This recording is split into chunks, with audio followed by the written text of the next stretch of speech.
Hello and welcome to Follow the Money. I'm Raine Musñgi. Join us as we explore the tools and insights you need to jumpstart your financial journey.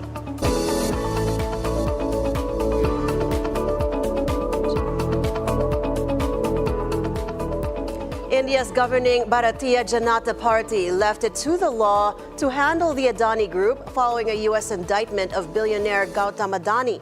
Billionaire Adani was indicted by U.S. prosecutors for his alleged role in the $265 million bribery and fraud scheme. And arrest warrants were issued for him and his nephew, plunging his conglomerate deep into crisis for the second time in 2 years. The Adani Group rejected the allegations as baseless and said it complied fully with all laws. In response, opposition demands to probe. BJP's leader and spokesperson said that Adani's company will issue a statement and mount a legal defense in accordance with the law. The opposition parties have criticized Prime Minister Narendra Modi for his alleged long-standing connections with Adani. These ties reportedly date back nearly 2 decades to when Modi served as the Chief Minister of Gujarat, which also happens to be Adani's home state.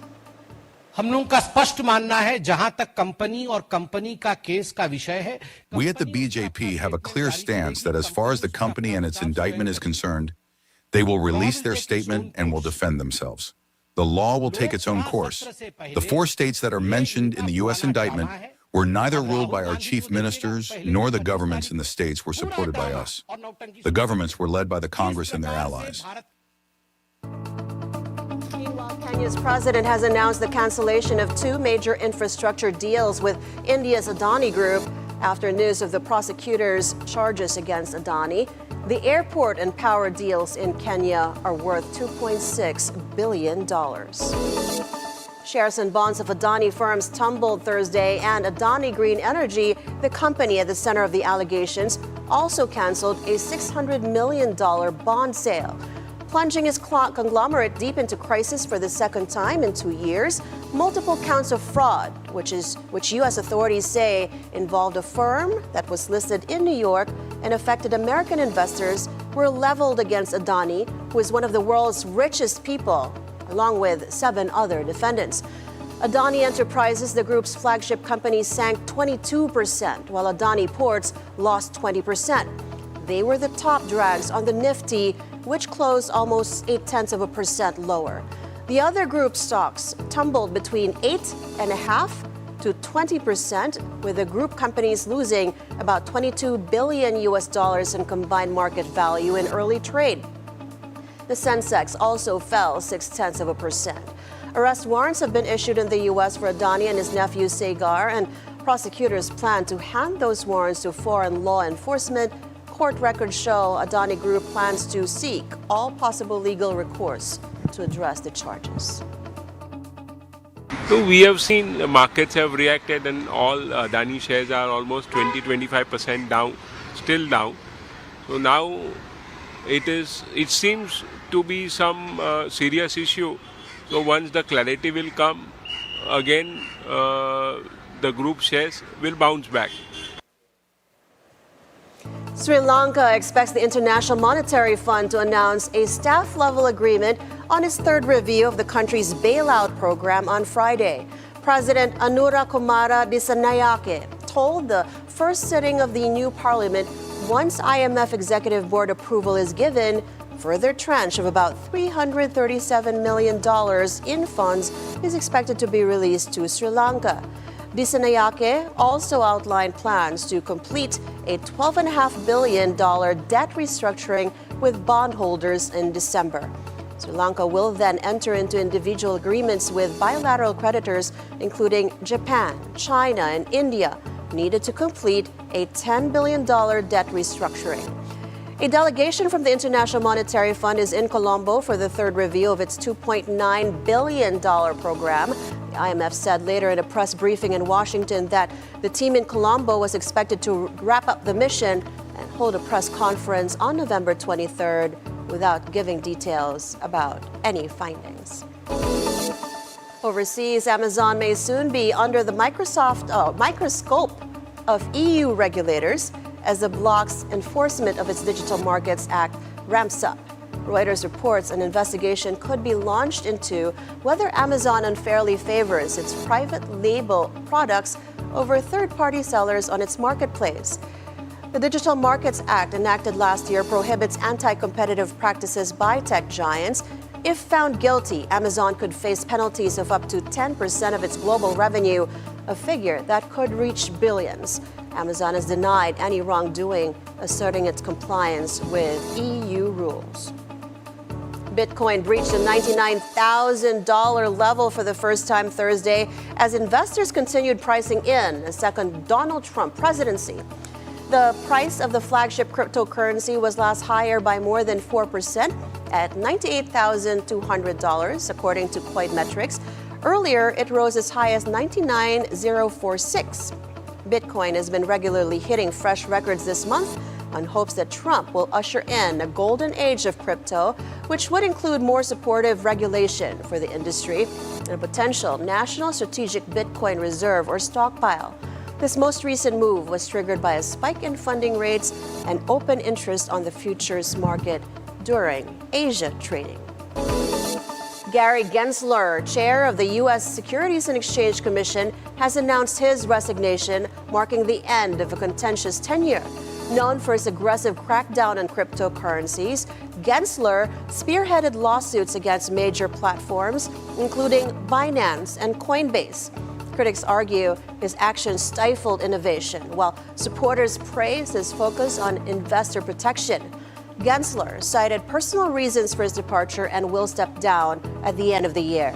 President Biden is expected to nominate a successor by January 2025. Major automakers are lobbying former President-elect Donald Trump to preserve electric vehicle tax credits, warning that scrapping them could slow the industry's transition to clean energy. In a letter, CEOs from companies including GM and Ford urged Trump to consider the economic and environmental benefits of EV incentives. Trump has hinted at revoking the credits if he wins re-election, arguing that unfairly subsidizing wealth buyers. Automakers counter that these incentives are critical for reducing EV costs and spurring consumer adoption. The debate underscores a growing divide over U.S. energy policy ahead of the next year.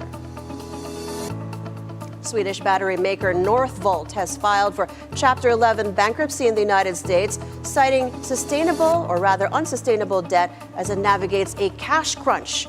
The company, a key player in the EV battery market, has been hit by rising costs and tightening competition. Northvolt owes creditors over $5 billion and is seeking restructuring under court supervision. The company insists it will continue operations while developing a repayment plan. Analysts warn this bankruptcy could disrupt supply chains for automakers dependent on Northvolt's products. Creditors have until mid-2025 to file claims. Unionized flight crews across major U.S. airlines are ramping up their fight for better contracts. Workers from United, Delta, and Southwest are demanding pay raises and improved conditions, citing soaring profits in the airline industry. Delta reported a 22% increase in revenue in Q3 alone, bolstering worker demands. The unions argue that flight crews have endured stagnant wages despite bearing the brunt of pandemic hardships and subsequent operational chaos. Airlines, however, insist that labor costs are already their largest expense and further increases could impact ticket prices. Negotiations are ongoing, with unions threatening walkouts if demands aren't met by year's end. Snap Inc., the parent company of Snapchat, is fighting back against allegations from the state of New Mexico that it failed to protect children online. The state filed a lawsuit accusing Snap of violating consumer protection laws by designing features that allegedly expose minors to exploitation and harm. Snap has filed a motion to dismiss, arguing the claims are without merit and emphasizing its safety measures, including parental control tools. This case is part of a broader trend of states taking legal action against social media companies for failing to safeguard young users. New Mexico Attorney General Raul Torres claims Snap's design decisions prioritize profit over safety. However, Snap counters that the allegations mischaracterize its platform and it took steps to protect users. The court is expected to rule on the motion in early 2025. From Gcash tips to the investment moves of the ultra-rich, our guest Efren Cruz reveals it all. Stay on BNC and follow the money.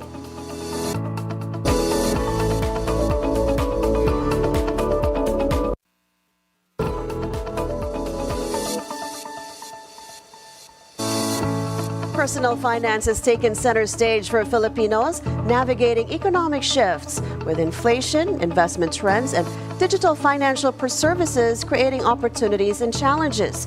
Today, we discuss strategies for wealth growth and protection with special insights into the habits of the ultra-rich. Efren Cruz is the chairman and CEO of Personal Finance Advisors Philippines Corporation, a pioneer in financial literacy advocacy in the Philippines. He's known for his Yaman coaching programs, and he brings decades of expertise in helping Filipinos achieve financial freedom. Efren, good to have you and welcome to Follow the Money. Thank you for having me. Your company, Personal Finance Advisors, is highly regarded for its enriched programs and financial literacy efforts. Can you kindly share your company's philosophy and how it's impacting financial planning in 2024? Well, our vision is really to see Filipinos empowered in personal finance, no? Not just here in the Philippines, but Filipinos abroad. No? And since 2006, we have been helping mostly employees of companies not just focus on money when it comes to their workplace. No? So they have to actually be focused on their work. And to do that, we take the money concerns out of the way by training them how to really manage their money well. That's good to hear. But lately, with Gcash and other fintech apps becoming integral to daily transactions, fraud and hacking cases have increased, and perhaps even making expenses have also accelerated. What steps do you recommend to users to ensure that they are protected? Well, if you're using these online apps, no, digital banks and all, to do your banking, no, and if you're not that comfortable, why not just use them for transaction purposes and then leave the bulk of your money in the traditional banks where you have a passbook or a savings account or checking account. What I do is that I really just use it for transactions. So my balance in Gcash was 000. So I didn't have to worry that the money was being siphoned off Gcash accounts. But they were returned eventually anyway. Mm-hmm. Right. So is there a particular amount that maybe is safe enough that we can afford to lose? Perhaps, we wouldn't panic about in general day-to-day life? Maybe less than 1,000 if you want to keep them. Because, for example, you do have some transactions that actually debit Gcash, like your streaming services, no? So, maybe less than 1,000 should be okay. All right. Well, globally, ultra-high net worth individuals often focus on diversified portfolios. Where do the Philippines wealthy park their money for growth, and have these trends changed in 2024? The ultra-rich actually just keep it mostly in their businesses, okay, and they reinvest it there. Those who are not the ultra-rich, but let's say, the professionals who are earning a lot, like doctors and lawyers, no, they actually have a very little clue on where to put their money, especially the doctors. That's why the advisors come. This is where they come into the picture, no? So the advisors will tell them, well, this is where you could put it or there. But mostly because these doctors would have achieved success already, they're not really after the high risk. So the advice is to really more of take away some off the table and put it in safe instruments so that they have something for retirement. Talk about investments and instruments. A study noted that the Philippine Stock Exchange often outpaces inflation, yet fund managers underperform the market. Why do you think this might be the case, and what advice do you have for individual investors? That means I put my money with them, I park their money with them, but they actually give me negative returns. Well, the alternative is for these individuals to actually invest in the stock market themselves. But it's not that easy. No. Firstly, the stock index on which they're compared does not have any transaction costs. That's why, by default, fund managers will really underperform the index. No? Plus, they don't want to be too risky with people's money. If you have a client, like we do have clients who are really risk takers, we actually have outperformed the index. But for the majority of investors, they're really not that open to risks. That's why these fund managers take very good care of managing other people's money. I wouldn't recommend people who are lay people to just go in and invest in the stock market. They will probably lose more that way. Mm-hmm. Well, what about cryptocurrency? There is a bull run happening now, and fixed income securities, though, offer stability. How do you view these options versus traditional stores of value like gold for 2024 investors or even traditional bank accounts? Well, cryptocurrency, well, coming from a value investor, to me, there's really not that much value behind cryptocurrency. That's why I don't really recommend it to my clients. As of this time, it's really mostly speculation. And I wouldn't want to put my clients' money there, knowing that anytime it can change direction without a rhyme or reason.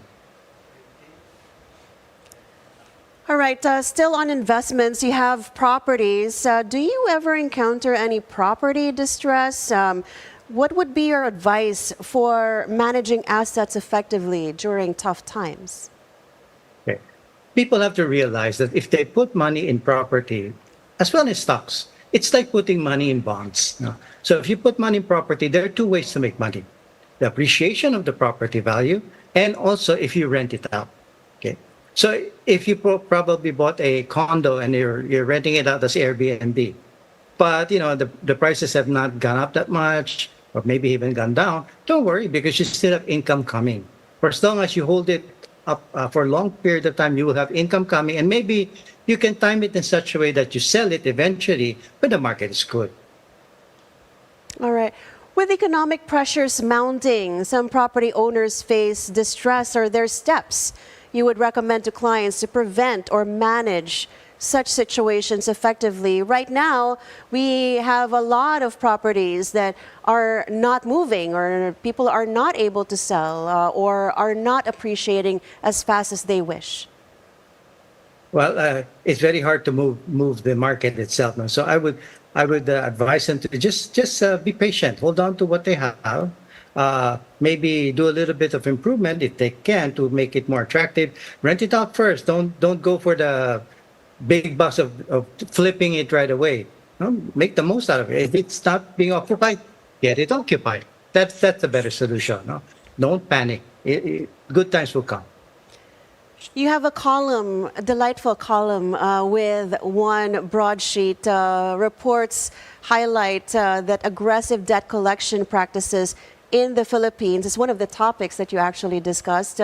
Is there advice that you would give to individuals overwhelmed by debt to regain control of their finances? Well, we do have a program called Enrich Good. It's free.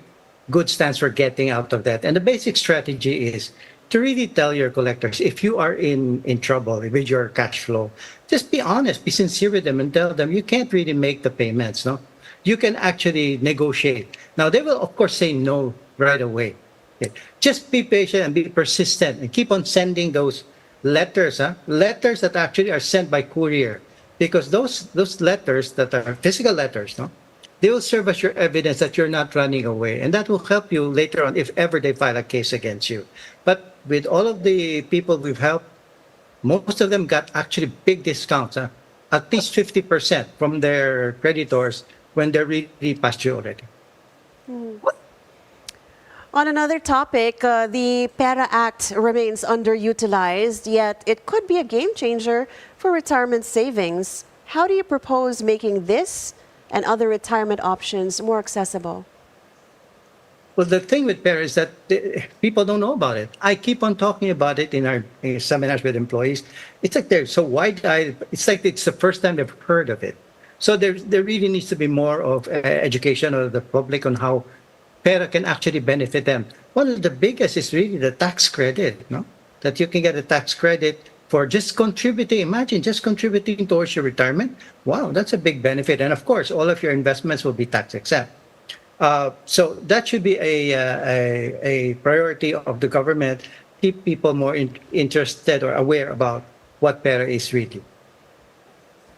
All right, Efren, you've also mentioned in one of your columns that listening is key to advising clients. How do you address the emotional challenges that arise, such as sudden financial loss or the burden of wealth? If there's one timeless piece of advice you could give to Filipinos of all financial backgrounds, what would it be? Oh, okay. Then just sit down with your spouse if you do have one. If not, just sit down by yourself.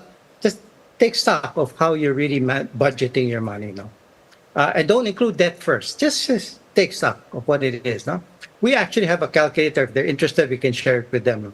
We have reversed engineered the ITR. We can tell you with whatever lifestyle you have, as represented by your lifestyle cost, we can tell you how much you need to be earning to pay for that lifestyle. Now, if, for example, the resulting earning will be higher than what you are actually earning, then obviously you're living beyond your means. No? So then that's a signal for you to really just take stock and cut back on your discretionary expenses first. And if not, that's not enough. Even your fixed costs, you have to cut back on that. So just take a step back, do a deep dive on your budget and see where the holes are in terms of your money flows. All right, simple but authentic words of wisdom from a registered financial planner with years or decades of experience. Thanks to our guest, Efren Cruz, Chairman and CEO of Personal Finance Advisors Philippines Corporation. Grateful for you sharing your insights and wealth of experience. We appreciate it. Thank you. Thank you. Financial literacy and resilience are keys. And that is it for today's edition of Follow the Money. I'm Raine Musñgi. Thank you so much for watching. Keep it here on BNC, the Bilyonaryo News Channel, always on top.